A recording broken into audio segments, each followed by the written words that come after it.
Hello everyone, ਅੱਜ ਆਪਾਂ ਕਰਾਂਗੇ ਕੋਵਲੈਂਟ ਬੌਂਡ ਨੂੰ ਹੀ ਅੱਗੇ ਥੋੜਾ ਜਿਹਾ ਐਕਸਟੈਂਡ ਕਰਨਾ ਹੈ। ਕੋਵਲੈਂਟ ਬੌਂਡ ਦੇ ਨਾਲ ਰਿਲੇਟਡ ਕੁਝ ਟਰਮਸ ਨੇ ਜਿਹੜੀਆਂ ਤੁਹਾਡੇ ਸਿਲੇਬਸ ਦਾ ਪਾਰਟ ਨੇ, ਇੰਪੋਰਟੈਂਟ ਵੀ ਨੇ, ਤੇ ਕੋਵਲੈਂਟ ਬੌਂਡ ਦੇ ਵਿੱਚ ਕਾफ़ੀ ਚੀਜ਼ਾਂ ਇੱਦਾਂ ਦੀਆਂ ਨੇ ਜਿਨ੍ਹਾਂ ਨੂੰ ਇਹ ਚੀਜ਼ ਐਕਸਪਲੇਨ ਵੀ ਕਰੇਗੀ। ਠੀਕ ਹੈ, ਕਾफ़ੀ ਇੰਪੋਰਟੈਂਟ ਟਰਮਸ ਨੇ। ਸਭ ਤੋਂ ਪਹਿਲੀ ਜਿਹੜੀ ਇੰਪੋਰਟੈਂਟ ਟਰਮ ਹੈ ਉਹ ਹੈਗੀ ਹੈ bond length. Bond length. Second important term हैगी है bond angle. Third important term is bond dissociation energy. And fourth one is bond order. So these are some important terms related to covalent bond ਜਿਹੜੀਆਂ ਆਪਣੇ ਲਈ ਪੜ੍ਹਨੀਆਂ ਜ਼ਰੂਰੀ ਨੇ। ਸਭ ਤੋਂ ਪਹਿਲਾਂ ਆਪਾਂ ਡਿਸਕਸ ਕਰਦੇ ਹਾਂ what is bond length। what is bond length? Now bond length is the equilibrium distance, the equilibrium distance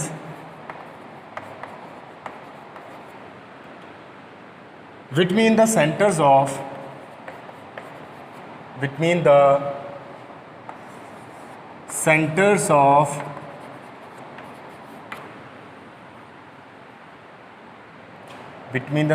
of the nuclei of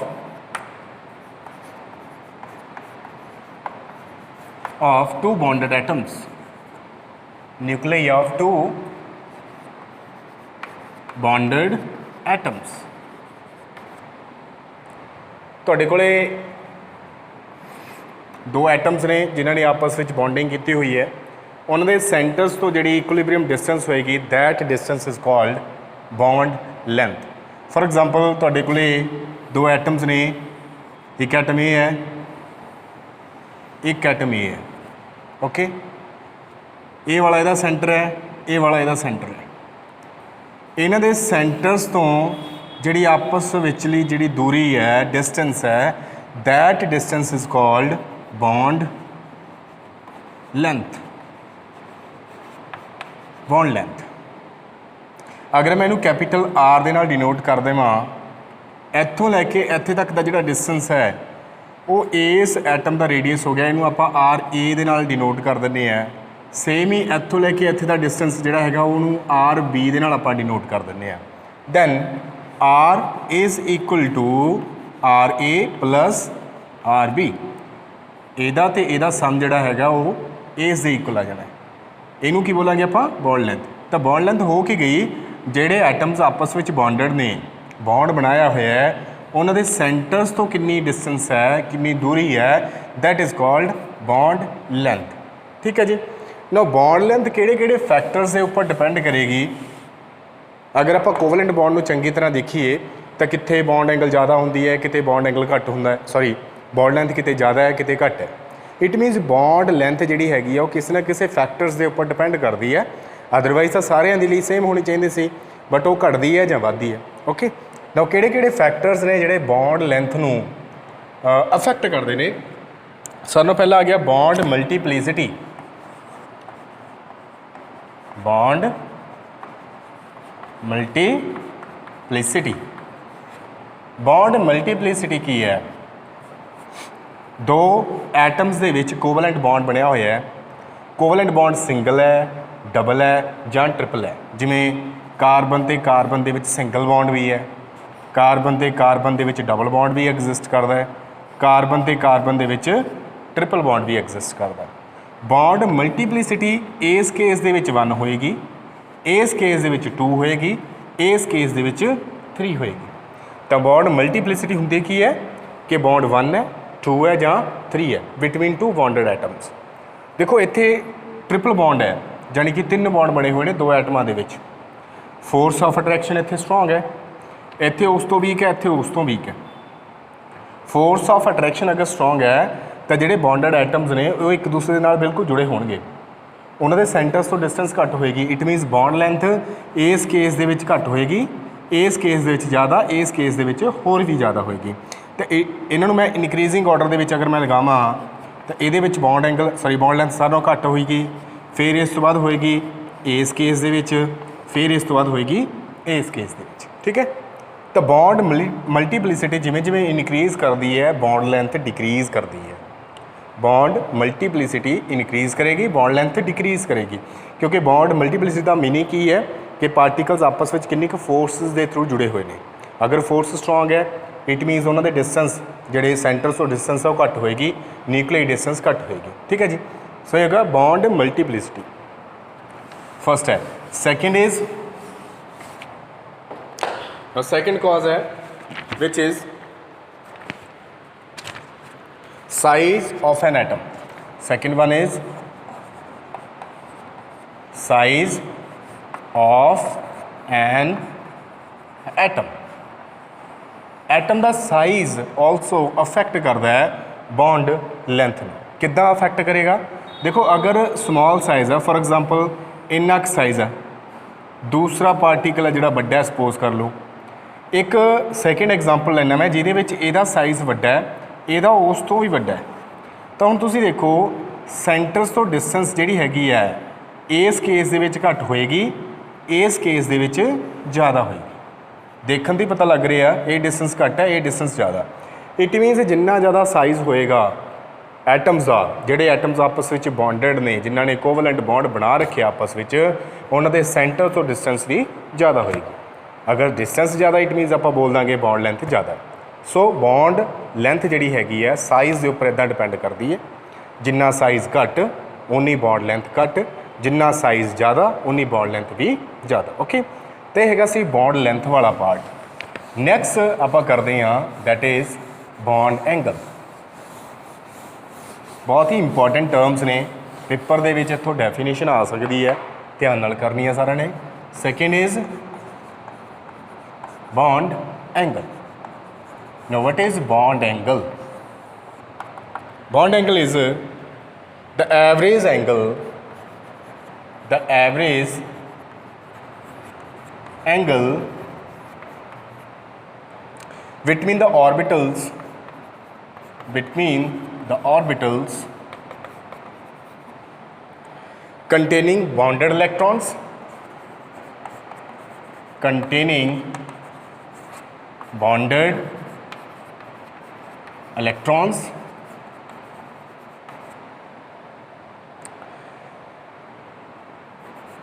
bonding electron pairs, pairs भी लिख सकते हो, bonding electrons भी लिख सकते हो, pairs around the central atom, around the central atom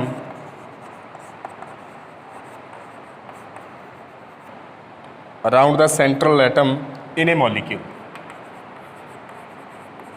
in a molecule। ना तो कोल मॉलिक्यूल है लाइक मीथेन है, मीथेन का कैमिकल फार्मूला CH4 होंदा है, तो कार्बन के नाल 4 हाइड्रोजनस इदा अटैच है। ठीक है जी, जेड़े जेड़े इलैक्ट्रॉन इन्होंने शेयर किए ने, ऐदा नहीं है कि इलैक्ट्रॉन शेयर हो गया तो बॉन्ड बन गया, इहदा ते इहदा ऑर्बिटल आपस में ओवरलैप करता, जुड़ते हैं जोड़े है ऑर्बिटल्स, इहदा ते इहदा ऑर्बिटल आपस में जुड़ गया। ठीक है, उन्होंने इलैक्ट्रॉन शेयर किए हैं, डायरैक्टली नहीं किए, मीनस ऑर्बिटल्स के थ्रू हुए हैं, एक इहदा ऑर्बिटल तो एक इहदा ऑर्बिटल आपस में इदा कंबाइन किए हैं। ओके, तो ये हो गए बॉन्डेड ऑर्बिटल्स ਜਾਂ ऑर्बिटल्स जिन्हों के कोले बॉन्डेड इलैक्ट्रॉन्स ने, आप ये कह सकते हैं। ठीक है, तो ये जोड़े ऑर्बिटल्स ने जोड़े बॉन्डिंग के पार्टिसिपेट करते हैं, जिन्हों करके बॉन्ड एग्जिस्ट करता, इन्हों के विचकारली जी डिस्टेंस है, विचकारला जो एंगल है, that angle is called bond angle. Okay, ना हुण इस केस दे विच टोटल 4 बॉन्ड एंगल्स ने, अपन देख रहे हैं बॉन्ड एंगल्स कितने ने, 4 ने। अगर 4 के 4 बॉन्ड एंगल्स को जोड़ के आप 4 से डिवाइड कर दिए, वो की आ जाएगा एवरेज एंगल। ठीक है, सो इस केस दे विच आपां की लवांगे, एवरेज एंगल लवांगे। ओके, सेम ही जिवें वाटर है, वाटर दे विच सिर्फ एक एंगल एग्जिस्ट करता, उत्थे एवरेज लैन की लोड़ ही नहीं है, तो उत्थे आपां की करते हैं, इहदा बॉन्ड एंगल देख लैंदे कितना, बॉन्ड एंगल कितना होगा 104। सेम ही केस है अमोनीया का, अमोनीया के केस दे विच 3 हाइड्रोजनस ने, इस केस दे विच जिहड़ा बॉन्ड एंगल 107 आ जाएगा, 107 डिग्री। ओके डिग्री ਇੱਥੇ आ जाएगी, ਇੱਥੇ भी डिग्री आ जाएगी, ਇੱਥੇ आ जाएगा बॉन्ड एंगल 109.28 डिग्री। ओके तो ਜਿਹੜਾ बॉन्ड एंगल है वो डिग्री ਦੇ ਵਿੱਚ ਮਿੰਟਸ ਦੇ ਵਿੱਚ ਜਾਂ ਸੈਕਿੰਡਸ ਦੇ ਵਿੱਚ ਆਪਾਂ ਮੇਜਰ ਕਰਦੇ ਹਾਂ। ਇਹਦੀ ਯੂਨਿਟ ਹੈ डिग्री मिनट और second.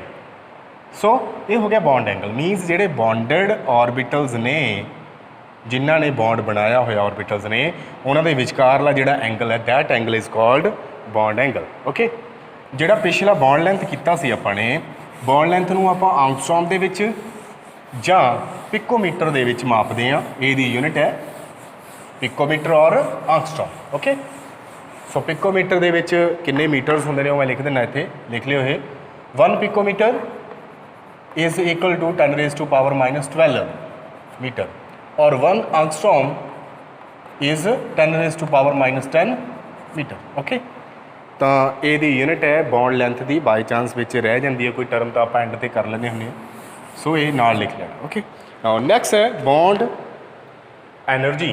Third one is bond energy और bond enthalpy. Bond dissociation energy भी कहा जा सकता है, बॉन्ड डिसोसीएशन एंथैल्पी भी कहा जा सकता है, कुछ भी इनू नाम आप प्रोवाइड कर सकते हैं इन्होंने चारों के विचों। तो बॉन्ड एनर्जी की है, bond energy is the amount of energy, the amount of energy the amount of energy required to break amount of energy required to break 1 mole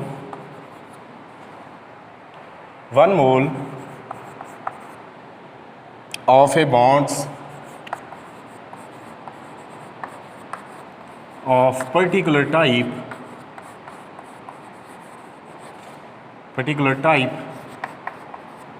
is called bond energy, is called bond energy।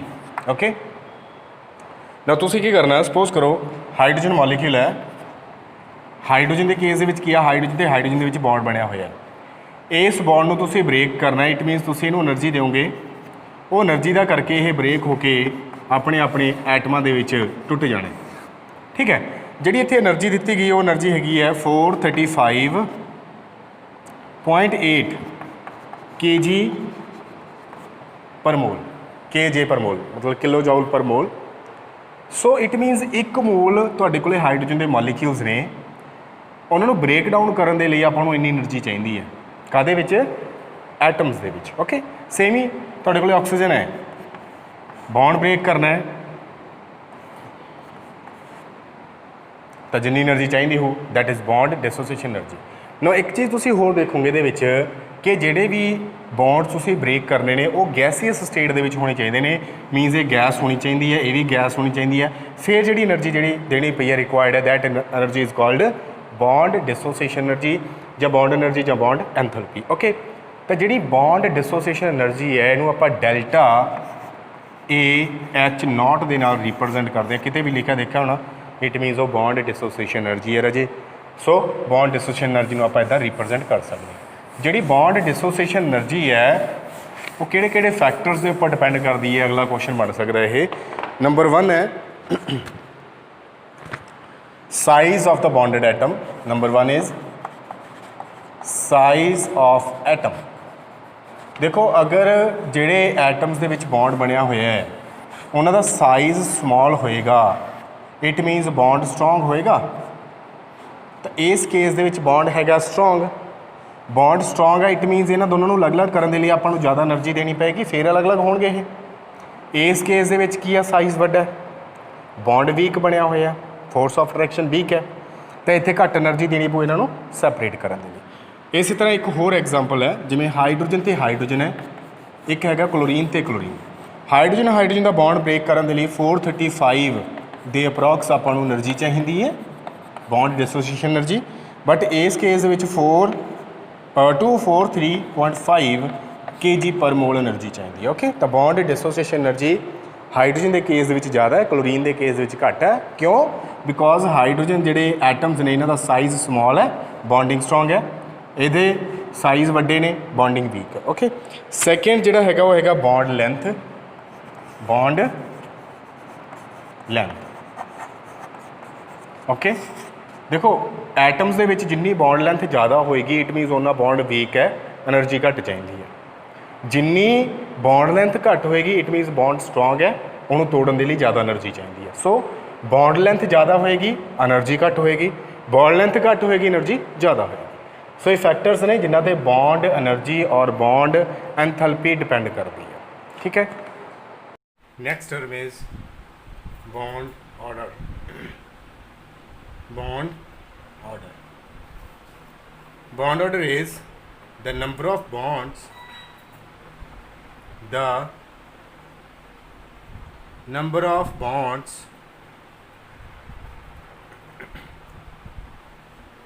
between two bonded atoms is called bond order। दो bonded atom ने तुहाडे कोल, ਉਹਦੇ ਵਿੱਚ किन्ने number of bonds बने हुए ने, that is bond order। For example, for H2 ਦੇ ਲਈ ਹਾਈਡਰੋਜਨ ਤੇ ਹਾਈਡਰੋਜਨ ਦੇ ਵਿੱਚ ਸਿੰਗਲ ਬੌਂਡ ਹੈ। ਸੋ ਇੱਥੇ ਬੌਂਡ ਆਰਡਰ ਜਿਹੜਾ ਹੈਗਾ ਉਹ ਹੋ ਗਿਆ 1। Same he for oxygen molecule ਦੇ ਲਈ ਡਬਲ ਬੌਂਡ ਹੈ ਆਕਸੀਜਨ ਦੇ ਵਿੱਚ। ਸੋ ਆਪਣਾ ਬੌਂਡ ਆਰਡਰ ਹੋ ਗਿਆ 2। ਨਾਈਟ੍ਰੋਜਨ ਦੇ ਕੇਸ ਦੇ ਵਿੱਚ ਨਾਈਟ੍ਰੋਜਨ ਤੇ ਨਾਈਟ੍ਰੋਜਨ ਦੇ ਵਿੱਚ ਟ੍ਰਿਪਲ ਬੌਂਡ ਐਗਜ਼ਿਸਟ ਕਰਦਾ। ਸੋ ਆਪਣਾ ਬੌਂਡ ਆਰਡਰ ਜਿਹੜਾ ਹੈਗਾ ਉਹ ਹੋ ਗਿਆ 3। सेम ही CO मॉलिक्यूल है, ये भी ट्रिपल बॉन्ड एग्जिस्ट करता है। सो अपना बॉन्ड ऑर्डर हो गया 3। सो बॉन्ड ऑर्डर है की है, bond order is the number of bonds between two bonded atoms. दो बॉन्डेड एटम्स के विच किन्ने नंबर ऑफ बॉन्ड्स बने हुए हैं, दो बॉन्डेड एटम्स के विच किन्ने नंबर ऑफ बॉन्ड्स बने हुए हैं। सो इन्हों आपाने काउंट करना, which is bond order. Now next is most important article of this chapter which is resonance. Which is resonance. अगला जिहड़ा टॉपिक है आप स्टार्ट करन लगे हैं, विच इज़ रेजोनेंस। बहुत ही इंपॉर्टेंट आर्टिकल है रेजोनेंस।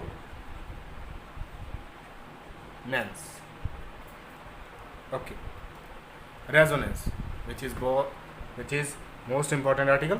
ना मैं एग्जाम्पल लैके तुहानूं एक्सप्लेन करने की कोशिश करना।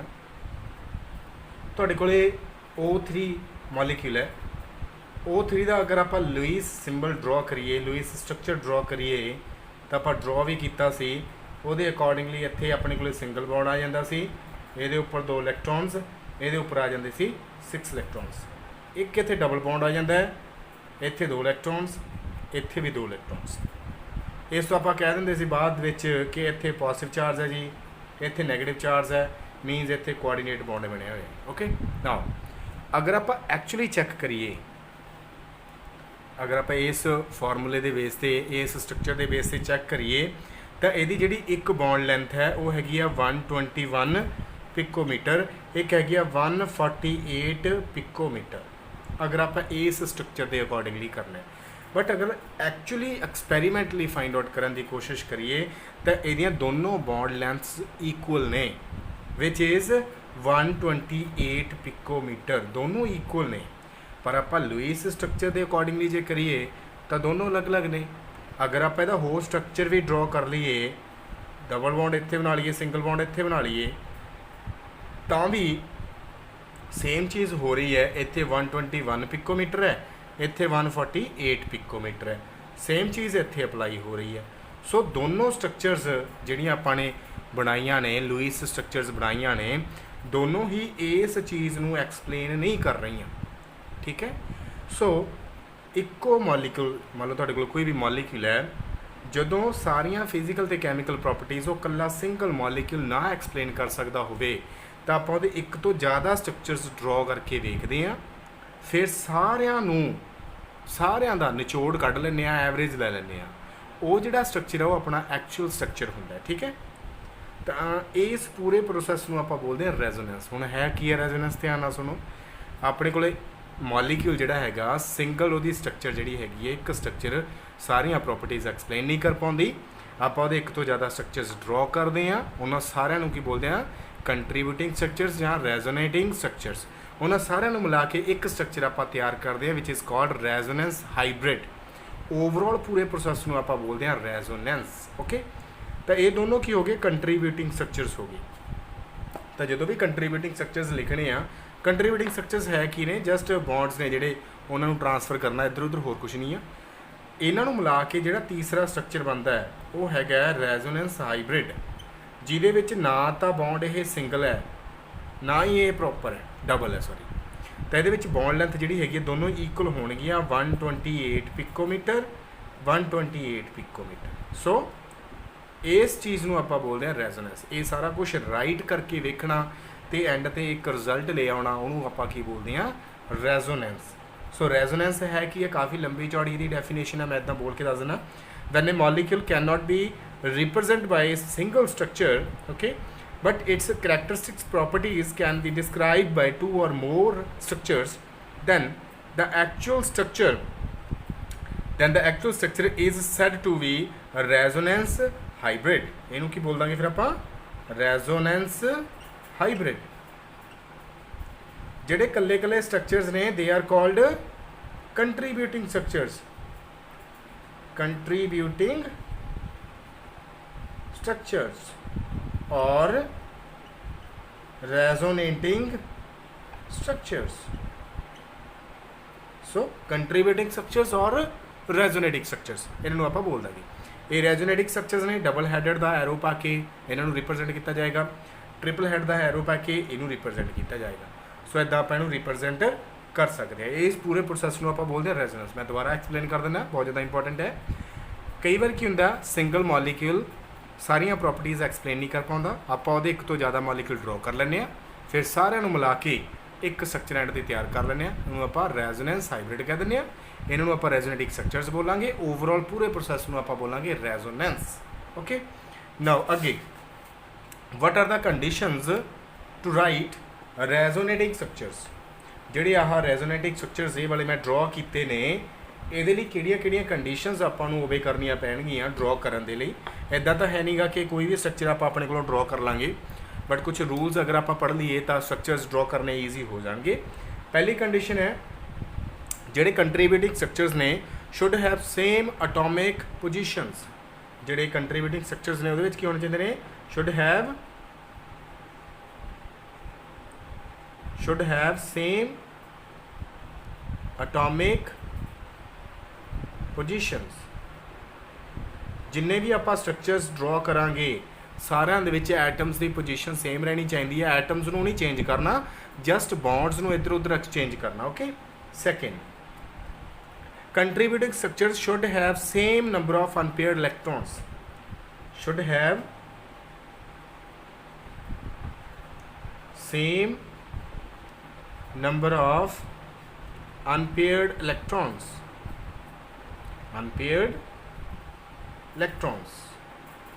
ਜਿੰਨੇ ਵੀ ਆਪਾਂ ਕੰਟਰੀਬਿਊਟਿੰਗ ਸਟਰਕਚਰ ਡਰਾ ਕਰਾਂਗੇ ਉਹਨਾਂ ਸਾਰਿਆਂ ਦੇ ਉੱਪਰ ਜਿਹੜੇ ਵੀ ਅਨਪੇਅਰਡ ਨੰਬਰ ਆਫ ਇਲੈਕਟ੍ਰੋਨਸ ਨੇ ਸਾਰਿਆਂ ਦੇ ਉੱਪਰ ਸੇਮ ਹੋਣੇ ਚਾਹੀਦੇ ਨੇ। ਇੱਦਾਂ ਨਹੀਂ ਆ ਕਿ ਇੱਕ ਦੇ ਵਿੱਚ 5 ਆ ਗਏ, ਇੱਕ ਦੇ ਵਿੱਚ 4 ਆ ਗਏ, ਇੱਕ ਦੇ ਵਿੱਚ 3 ਆ ਗਏ। ਨੋ, ਸਾਰਿਆਂ ਦੇ ਵਿੱਚ ਇਕੁਅਲ ਹੋਣੇ ਚਾਹੀਦੇ ਨੇ, ਫਿਰ ਹੀ ਉਹ ਸਟਰਕਚਰ ਕੰਟਰੀਬਿਊਟਿੰਗ ਸਟਰਕਚਰ ਬਣੂਗਾ, ਅਦਰਵਾਈਜ਼ ਨਹੀਂ ਬਣ ਸਕਦਾ। Third point is contributing structures should have nearly same energy, should have nearly same energy। ਜਿਹੜੇ ਵੀ ਆਪਾਂ ਸਟਰਕਚਰ ਡਰਾ ਕਰਾਂਗੇ ਉਹਨਾਂ ਦੀ એનર્ਜੀ ਆਲਮੋਸਟ ਸੇਮ ਹੋਣੀ ਚਾਹੀਦੀ ਆ, ਫਿਰ ਹੀ ਆਪਾਂ ਉਹਨਾਂ ਨੂੰ ਰਾਈਟ ਕਰ ਸਕਦੇ, ਅਦਰਵਾਈਜ਼ ਨਹੀਂ ਕਰ ਸਕਦੇ। ਫੋਰਥ ਪੁਆਇੰਟ, ਨੈਗੇਟਿਵ ਚਾਰਜ ਜਿਹੜਾ ਹੈਗਾ ਉਹ ਇਲੈਕਟ੍ਰੋਨੈਗੇਟਿਵ ਐਲੀਮੈਂਟ ਦੇ ਉੱਪਰ ਹੋਣਾ ਚਾਹੀਦਾ। ਜਿਹੜਾ ਪੋਜ਼ਿਟਿਵ ਚਾਰਜ ਹੈ ਉਹ ਇਲੈਕਟ੍ਰੋ ਪੋਜ਼ਿਟਿਵ ਐਲੀਮੈਂਟ ਦੇ ਉੱਪਰ ਹੋਣਾ ਚਾਹੀਦਾ।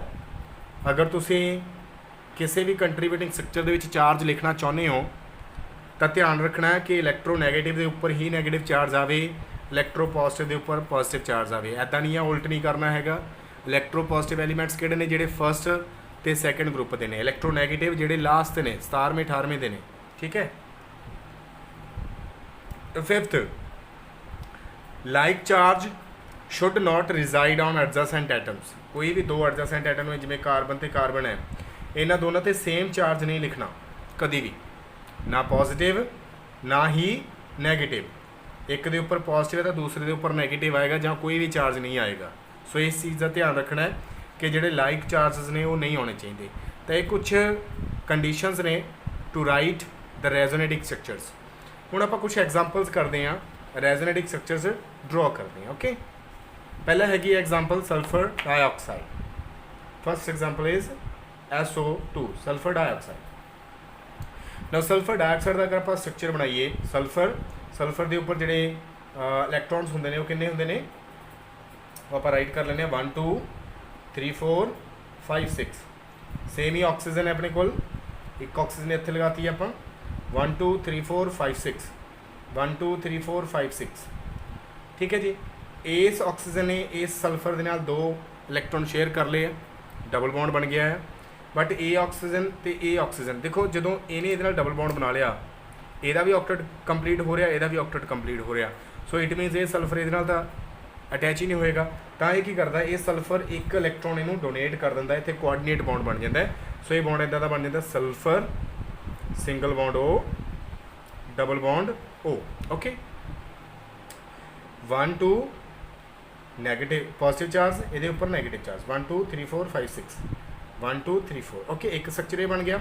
ਇਹਦਾ ਦੂਸਰਾ ਸਟਰਕਚਰ ਕਿਹੜਾ ਬਣ ਸਕਦਾ ਰਾਜੇ, ਸਲਫਰ ਡਬਲ ਬੌਂਡ ਇੱਧਰ ਕਰ ਦਿਓ, ਸਿੰਗਲ ਬੌਂਡ ਇੱਧਰ ਕਰ ਦਿਓ। ਸਾਰਾ ਕੁਝ ਉਵੇਂ ਲਿਖਣਾ। ਜਦੋਂ ਐਰੋ ਲਿਖਣਾ ਉਦੋਂ ਪੋਜ਼ਿਟਿਵ ਨੈਗੇਟਿਵ ਚਾਰਜ ਨਾ ਲਿਖਿਓ, ਕਿਉਂਕਿ ਐਰੋ ਸਾਰਾ ਕੁਝ ਐਕਸਪਲੇਨ ਕਰਦਾ ਹੈ। 1 2 3 4 5 6 1 2 3 4 1 2। ਓਕੇ, ਇਹਨਾਂ ਦੋਨਾਂ ਨੂੰ ਮਿਲਾ ਕੇ ਰੈਜ਼ੋਨੇਟਿੰਗ ਹਾਈਬ੍ਰਿਡ ਬਣਦਾ ਹੈ ਸਲਫਰ ਆਕਸੀਜਨ ਆਕਸੀਜਨ, ਇਹ ਵੀ ਤੇ ਇਹ ਵੀ ਥੋੜਾ ਜਿਹਾ ਡਬਲ ਬੌਂਡ ਕਰੈਕਟਰ ਹੈ, ਤੇ ਇਹ ਬਣ ਗਿਆ ਆਪਣਾ ਰੈਜ਼ੋਨੇਟਿੰਗ ਹਾਈਬ੍ਰਿਡਾਈਜ਼ਡ। ਇਹ ਵਾਲਾ ਤਾਂ ਇਹ ਵਾਲਾ, ਇਹ ਦੋਨੇ ਕੰਟਰੀਬਿਊਟਿੰਗ ਸਟਰਕਚਰਸ ਨੇ। ਇਹਨਾਂ ਦੇ ਉੱਪਰ ਆਪਾਂ ਇਲੈਕਟ੍ਰੋਨ ਰਾਈਟ ਕਰਨੇ ਨੇ, ਬਟ ਇਹਨਾਂ ਦੇ ਉੱਪਰ ਆਪਾਂ ਕੋਈ ਵੀ ਇਲੈਕਟ੍ਰੋਨ ਰਾਈਟ ਨਹੀਂ ਕਰਨਾ। ਜਿਹੜਾ ਰੈਜ਼ੋਨੇਟਿੰਗ ਹਾਈਬ੍ਰਿਡ ਲਿਖਾਂਗੇ ਉਹਦੇ ਉੱਪਰ ਕੋਈ ਵੀ ਇਲੈਕਟ੍ਰੋਨ ਰਾਈਟ ਨਹੀਂ ਕਰਨਾ। ਸੋ ਹੈਗਾ ਸਲਫਰ ਡਾਈਆਕਸਾਈਡ ਦਾ ਜਿਹੜਾ ਹੈਗਾ ਰੈਜ਼ੋਨੈਂਸ। ਅੱਗੇ ਹੈਗਾ ਸਲਫਰ ਟ੍ਰਾਈਆਕਸਾਈਡ। ਸਲਫਰ ਟ੍ਰਾਈਆਕਸਾਈਡ ਦਾ ਵੀ ਸੇਮ ਕੇਸ ਆ ਜਾਏਗਾ।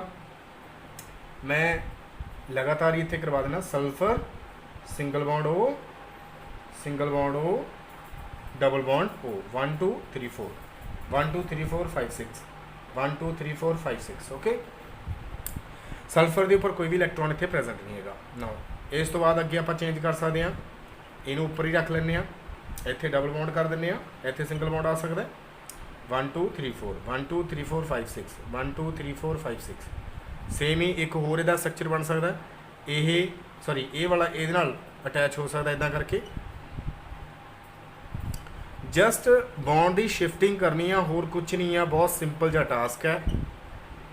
ਆਓ, ਠੀਕ ਹੈ। ਇਹਨਾਂ ਤਿੰਨਾਂ ਨੂੰ ਮਿਲਾ ਕੇ ਆਪਾਂ ਰੈਜ਼ੋਨੇਟਿੰਗ ਹਾਈਬ੍ਰਿਡ ਬਣਾ ਸਕਦੇ ਹਾਂ ਇਦਾਂ ਕਰਕੇ। ਓਕੇ, ਇਹ ਰੈਜ਼ੋਨੈਂਸ ਹਾਈਬ੍ਰਿਡ ਬਣ ਗਿਆ, ਠੀਕ ਹੈ ਜੀ।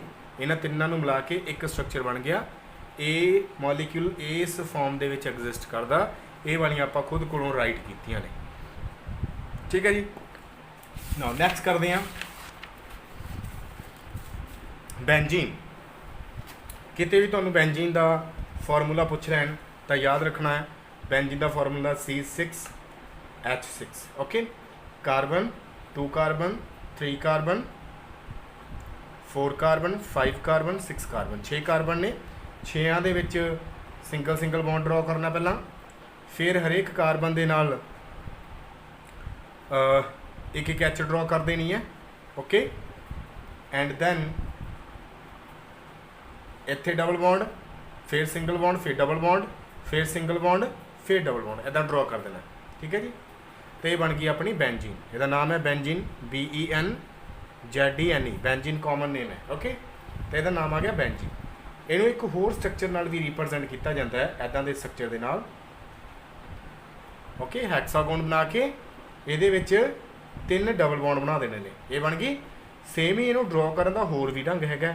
ਕਿਵੇਂ, ਜਿਹੜੇ ਬੌਂਡ ਨੇ ਅੱਗੇ ਸ਼ਿਫਟ ਕਰ ਦਿਓ, ਇਹ ਵਾਲਾ ਬੌਂਡ ਇੱਥੇ ਆ ਗਿਆ, ਇਹ ਵਾਲਾ ਇੱਥੇ ਸ਼ਿਫਟ ਕਰ ਦਿਓ, ਇਹ ਵਾਲਾ ਇੱਥੇ। 2 ਕੰਟਰੀਬਿਊਟਿੰਗ ਸਟਰਕਚਰ ਬਣ ਗਏ। ਇਹਨਾਂ ਨੂੰ ਮਿਲਾ ਕੇ ਇੱਕ ਰੈਜ਼ੋਨੈਂਸ ਬਣਾ ਦਿੰਦੇ ਆ। ਤਾਂ ਰੈਜ਼ੋਨੈਂਸ ਦੇ ਵਿੱਚ ਕੀ ਆ ਜਾਏਗਾ, ਐਦਾਂ ਕਰਕੇ ਆਪਾਂ ਡਾਟਰ ਲਾਈਨ ਲਾ ਦਿੰਦੇ ਆ ਤੇ ਰੈਜ਼ੋਨੈਂਸ ਹਾਈਬ੍ਰਿਡ ਆ ਗਿਆ, ਇਹ ਕੰਟਰੀਬਿਊਟਿੰਗ ਸਟਰਕਚਰਸ ਆ ਗਏ। ਸੋ ਐਦਾਂ ਕਰਕੇ ਬੈਂਜ਼ੀਨ ਦਾ ਵੀ ਡਰਾ ਕੀਤਾ ਜਾ ਸਕਦਾ। ਸੇਮ ਹੀ ਕਾਰਬੋਨੇਟ ਹੈ, ਨਾਈਟਰਸ ਆਕਸਾਈਡ ਹੈ, ਨਾਈਟ੍ਰਿਕ ਆਕਸਾਈਡ ਹੈ, ਪੂਰਾ ਟੇਬਲ ਕਰਕੇ ਵੇਖ ਲੈਣਾ ਤੁਸੀਂ, ਬਹੁਤ ਸੌਖਾ ਹੈ। ਨੈਕਸਟ ਜਿਹੜਾ ਆਰਟੀਕਲ ਹੈ, ਛੋਟਾ ਜਿਹਾ ਆਰਟੀਕਲ ਹੈ, ਰੈਜ਼ੋਨੈਂਸ ਨਾਲ ਹੀ ਰਿਲੇਟਡ ਹੈ, that is resonance energy. Resonance energy ਛੋਟਾ ਜਿਹਾ ਆਰਟੀਕਲ ਹੈ, ਰੈਜ਼ੋਨੈਂਸ ਐਨਰਜੀ। ਆਪਣੇ ਕੋਲੇ ਕੰਟਰੀਬਿਊਟਿੰਗ ਸਟਰਕਚਰਸ ਬਣੇ ਹੋਏ ਨੇ, ਠੀਕ ਹੈ, ਕੰਟਰੀਬਿਊਟਿੰਗ ਸਟਰਕਚਰਸ ਬਣੇ ਹੋਏ ਨੇ। ਉਹਨਾਂ ਸਾਰੇ ਕੰਟਰੀਬਿਊਟਿੰਗ ਸਟਰਕਚਰਸ ਦੇ ਵਿੱਚੋਂ ਕੋਈ ਇੱਕ ਸਟਰਕਚਰ ਇੱਦਾਂ ਦਾ ਹੋਏਗਾ ਜਿਹਦੀ એનર્ਜੀ ਮਿਨੀਮਮ ਹੋਏਗੀ। ਓਕੇ, ਇੱਕ ਰੈਜ਼ੋਨੈਂਸ ਹਾਈਬ੍ਰਿਡ ਹੈ, ਇੱਕ ਕੰਟਰੀਬਿਊਟਿੰਗ ਸਟਰਕਚਰ ਦੇ ਵਿੱਚੋਂ ਕੋਈ ਇੱਦਾਂ ਦਾ ਸਟਰਕਚਰ ਹੈ ਜਿਹਦੀ એનર્ਜੀ ਸਾਨੂੰ ਘੱਟ ਹੈ। ਇਹਨਾਂ ਦੋਨੋਂ એનર્ਜੀਜ਼ ਦੇ ਵਿਚਕਾਰ ਦਾ ਜਿਹੜਾ ਡਿਫਰੈਂਸ ਹੈ ਉਹਨੂੰ ਆਪਾਂ ਬੋਲਦੇ ਹਾਂ ਰੈਜ਼ੋਨੈਂਸ એનર્ਜੀ। ਫੋਰ ਐਗਜ਼ਾਮਪਲ ਮੈਂ ਟੇਬਲ ਬਣਾ ਕੇ ਗ੍ਰਾਫ ਬਣਾ ਕੇ ਤੁਹਾਨੂੰ ਦਿਖਾਉਣਾ ਹੈ। ਇੱਧਰ એનર્ਜੀ ਹੈ, ਓਕੇ, ਜਿਵੇਂ ਫੋਰ ਐਗਜ਼ਾਮਪਲ ਇੱਥੇ ਹੋ ਗਿਆ E0, ਜਿਹੜਾ ਰੈਜ਼ੋਨੈਂਸ ਹਾਈਬ੍ਰਿਡ ਬਣਿਆ ਸੀ ਉਹਦੀ એનર્ਜੀ ਹੈ ਇਹ, ਫਿਰ ਕੰਟਰੀਬਿਊਟਿੰਗ ਸਟਰਕਚਰ, ਫਿਰ ਦੂਸਰਾ ਕੰਟਰੀਬਿਊਟਿੰਗ ਸਟਰਕਚਰ, ਫਿਰ ਤੀਸਰਾ, ਠੀਕ ਹੈ ਜੀ। ਇਹ E1 E2 E3 ਇਹ એનર્ਜੀ ਹੈ ਕੰਟਰੀਬਿਊਟਿੰਗ ਸਟਰਕਚਰਸ ਦੀ, ਇਹਦੇ ਨੂੰ ਆਪਾਂ ਸਟਰਕਚਰਸ ਬੋਲਾਂਗੇ, ਸਟਰਕਚਰਸ ਨੇ, ਠੀਕ ਹੈ ਜੀ। ਇਹਦੇ ਵਿੱਚੋਂ ਜਿਹੜਾ E1 ਹੈ, E1 ਕੰਟਰੀਬਿਊਟਿੰਗ ਸਟਰਕਚਰ ਹੈ ਜਿਹਦੀ એનર્ਜੀ E1 ਹੈ, ਉਹਦੀ એનર્ਜੀ ਮਿਨੀਮਮ ਆ ਸਾਰਿਆਂ ਦੇ ਨਾਲੋਂ। ਇਹ ਹੈਗਾ ਰੈਜ਼ੋਨੈਂਸ ਹਾਈਬ੍ਰਿਡ ਵਾਲਾ, ਠੀਕ ਹੈ ਜੀ। ਇਹ એનર્ਜੀ ਹੈ ਰੈਜ਼ੋਨੈਂਸ ਹਾਈਬ੍ਰਿਡ ਦੀ, ਇਹ એનર્ਜੀ ਆ ਜਿਹਦੀ ਜਿਹੜਾ ਕੰਟਰੀਬਿਊਟਿੰਗ ਸਟਰਕਚਰ ਹੈ ਜਿਹਦੀ એનર્ਜੀ ਸਾਨੂੰ ਮਿਨੀਮਮ ਹੈ। ਇਹਨਾਂ ਦੋਨਾਂ ਦੇ ਵਿੱਚ ਜਿਹੜਾ એનર્ਜੀ ਦਾ ਗੈਪ ਹੈ ਉਹਨੂੰ ਆਪਾਂ ਬੋਲਦੇ ਹਾਂ ਰੈਜ਼ੋਨੈਂਸ એનર્ਜੀ। ਸੋ ਰੈਜ਼ੋਨੈਂਸ એનર્ਜੀ ਕੀ ਹੋਗੀ, resonance hybrid the energy and ਜਿਹੜਾ ਮੋਸਟ ਸਟੇਬਲ ਕੰਟਰੀਬਿਊਟਿੰਗ ਸਟਰਕਚਰ ਹੈ ਉਹਦੀ એનર્ਜੀ, ਉਹਨਾਂ ਦੋਨਾਂ ਦਾ ਡਿਫਰੈਂਸ ਹੈ ਇਹ। ਓਕੇ, ਇਹਨੂੰ ਬੋਲਦੇ ਆ ਰੈਜ਼ੋਨੈਂਸ એનર્ਜੀ। ਇਸ ਤੋਂ ਬਾਅਦ ਹੈਗਾ ਕਰੈਕਟਰਿਸਟਿਕਸ ਆਫ ਰੈਜ਼ੋਨੈਂਸ, ਉਹ ਤੁਸੀਂ ਖੁਦ ਪੜ੍ਹ ਕੇ ਵੇਖਣੇ ਆ, ਸੌਖੇ ਜਿਹੇ ਨੇ ਬਿਲਕੁਲ। ਰੈਜ਼ੋਨੈਂਸ ਪੁੱਤਰ ਬਹੁਤ ਜ਼ਿਆਦਾ ਇੰਪੋਰਟੈਂਟ ਟੌਪਿਕ ਹੈ। ਜਦੋਂ ਆਪਾਂ ਆਨਲਾਈਨ ਕਲਾਸ ਲਗਾਈ ਤਾਂ ਤੁਹਾਨੂੰ ਉਦੋਂ ਮੈਂ ਇਹ ਰਿਵਾਈਜ਼ ਵੀ ਕਰਾਊਂਗਾ। ਇੱਕ ਵਾਰ ਇਹਨੂੰ ਚੰਗੀ ਤਰ੍ਹਾਂ ਡਿਟੇਲ 'ਚ ਪੜ੍ਹਨ ਦੀ ਕੋਸ਼ਿਸ਼ ਕਰਨੀ ਹੈ। ਅਗਰ ਕੋਈ ਫਿਰ ਵੀ ਪ੍ਰੋਬਲਮ ਆਈ ਤਾਂ ਮੈਂ ਦੁਬਾਰਾ ਸਮਝਾ ਦੂੰਗਾ, ਨਾਲੇ ਆਪਾਂ ਆਨਲਾਈਨ ਕਲਾਸ ਦੇ ਵਿੱਚ ਕਰਾਂਗੇ, ਉਸ ਤੋਂ ਪਹਿਲਾਂ ਵੀ ਤੁਸੀਂ ਸਮਝ ਸਕਦੇ। ਤਾਂ ਮਿਲਦੇ ਹਾਂ ਨੈਕਸਟ ਲੈਕਚਰ ਦੇ ਵਿੱਚ। Take care, bye bye.